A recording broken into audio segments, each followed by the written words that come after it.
gue sampaikan di konten ini. Pertama, keterbatasan ini bukanlah sesuatu yang harus kita sesali atau kita tangisi atau kita keluhkan. Justru keterbatasan ini adalah sebuah anugerah, cuy, sebuah hadiah dari Tuhan. Kenapa gue bilang kayak gitu? Karena dengan keterbatasan lu bisa mengenal diri lu sendiri. Lu tahu lu bagus di mana, lu tahu apa yang bisa lu lakukan dan apa yang nggak bisa lu lakukan. Makanya gue benci banget salah satu kalimat motivasi ya yang mengatakan bahwa kalau orang lain bisa maka lu juga bisa. No, gak gitu caranya. Kalau orang lain bisa, ya mungkin lu bisa di hal yang lain. Pertama, ketika lu mengenal kekurangan lu akan paham apa sih yang harus lu lakukan supaya hidup lu lebih baik, supaya hati lu lebih tenang, supaya jiwa lu lebih bahagia. Misalnya contohnya, gue sangat suka sepak bola, cuy, sangat suka banget. Tapi dari kecil main bola, sekolah, SMA, gue sampai ke satu kesimpulan kalau gue nggak bakat main sepak bola gitu.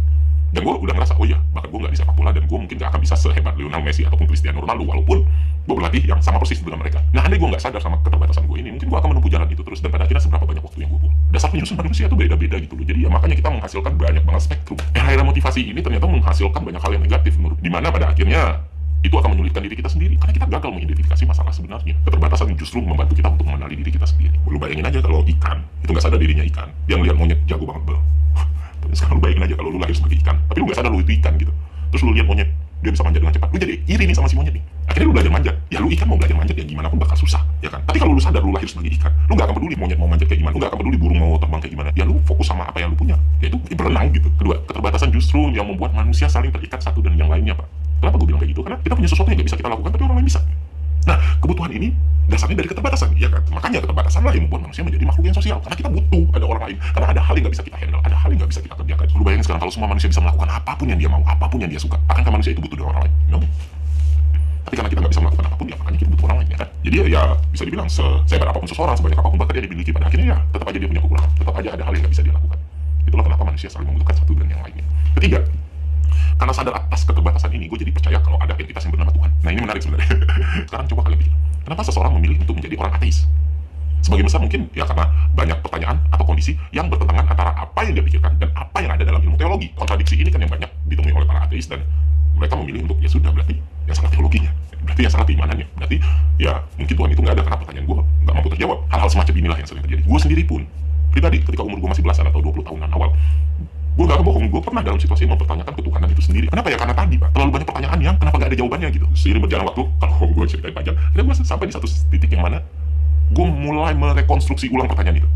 Jangan-jangan pertanyaan ini gak bisa dijawab bukan karena gak ada jawabannya, tapi guanya yang gak mampu menjawab. Kenapa gue gak bisa menjawab? Karena gue emang dibikin, dibuild, didesain bukan untuk menjawab semua hal. Selama ini gue ngerasa diri gue pintar, selama ini gue ngerasa diri gue jago, tapi sebenarnya gue cuma buih kecil di lautan yang sangat luas, Pak. Jangan-jangan bukan pertanyaannya yang cacat, tapi guanya yang gak mampu menjawab. Akhirnya gue lakukan validasi di kitab suci, di mana di situ gue bisa menemukan perkataan-perkataan Tuhan. Ya udah, gue buka Al-Quran dan di situ gue menemukan banyak banget hal-hal yang terkait dengan keterbatasan manusia tersebut. Kita sering menemukan bahwa manusia tempatnya salah, manusia pasti pernah melakukan kesalahan, manusia pasti punya dosa, manusia pasti punya kekurangan. Tuhan Maha Pengampun, Pengasih dan Penyayang. Hal-hal seperti itu yang menunjukkan bahwa ya memang Tuhan menciptakan kita dengan semua limitasi yang ada di sekeliling kita. Gue percaya semua hal bisa dijawab secara saintifik, tapi belum tentu manusia bisa mencapai tahap saintifik tersebut. Makanya banyak banget fenomena atau peristiwa yang gak akan bisa kita jelaskan secara logika. Bukan karena itu tidak bisa dijelaskan, tapi kita tidak mampu menjelaskan. Contohnya kita bicara fisika, kenapa di skala tertentu kita masih bisa menggunakan teori fisika klasik, tapi kenapa di skala yang lain kita harus menggunakan mekanika kuantum? Apakah ada penjelasan, ada jawabannya? Ada, tapi sampai sekarang manusia belum bisa menjawabnya. Dan masih banyak yang masih menjadi misteri bagi kita semua. Itu contoh keterbatasan manusia. Dan sekarang kalau aja semua pertanyaan dan keraguan gue terjawab, kalau saja semua hal bisa gue buktikan secara saintifik dan bisa gue jelaskan, artinya apa yang disampaikan Tuhan dalam kitab suci tentang keterbatasan manusia patah dong. Berarti saat itulah kita yang mestinya meragukan teologi dan keimanan itu sendiri. Karena yang Tuhan sampaikan adalah ya kalian itu terbatas, jadi jangan dipikirin gitu. Itu jelas-jelas di Al-Maidah 48 yang kayak gue pernah bahas kemarin. Dan dia udah ngasih solusi sebenarnya. Gak usah dipikirin, buat baik aja udah. Karena itu bukan kapasitas. Manusia kan baru tahu dikit udah merasa tahu segala isi dunia ya. Ketika ada pertanyaan atau keraguan yang bertolak belakang, yang bertentangan sama apa yang kita pahami, kita menyalahkan pertanyaannya, kita menyalahkan kondisinya. Tapi kita gak pernah coba untuk melihat ke diri kita sendiri, apakah kita punya kapasitas sebenarnya untuk menjawab hal tersebut. Sama kayak anak kelas 2 SD yang dikasih mata ujian kalkulus, sebenarnya dia belum punya kemampuan menjawab, tapi si anak ini benar-benar yakin dia pintar, yang dia salahkan soalnya. Nah, kenapa gue bahas ini? Karena gue tahu penonton gue kan mulai wider ya. Kalau dulu tuh gue lebih tenang bikin konten karena gue tahu penonton gue ya 20 tahun ke atas pasti. Sekarang kan mulai ada anak-anak kuliahan, anak-anak sekolahan, dan gue merasa apa sih masalah gue terbesar di umur segitu gitu, yang seharusnya bisa gue sadari lebih awal. Nah, salah satunya ini. Dan gue sering membayangkan diri gue, kalau gue sadar hal-hal yang sering gue bahas ini lebih awal, mungkin keadaannya akan lebih baik. Cuman ya it's okay, gue gak menyesal, itulah proses. Dan sekarang gue pengen bagiin ke kalian, kalau kalian punya pemikiran atau prinsip yang berbeda, it's okay, go ahead. Gue gak akan pernah maksa orang untuk selalu sependapat sama gue. Bisa kok kita suka dengan sesuatu tanpa harus setuju dengan hal tersebut. Itu bisa. Kenapa ini harus selalu dikaitkan? Ketika lu setuju dengan sesuatu ya berarti lu suka, ketika lu tidak setuju ya berarti lu benci. No. Belajarlah untuk mendikotomi ini, Pak.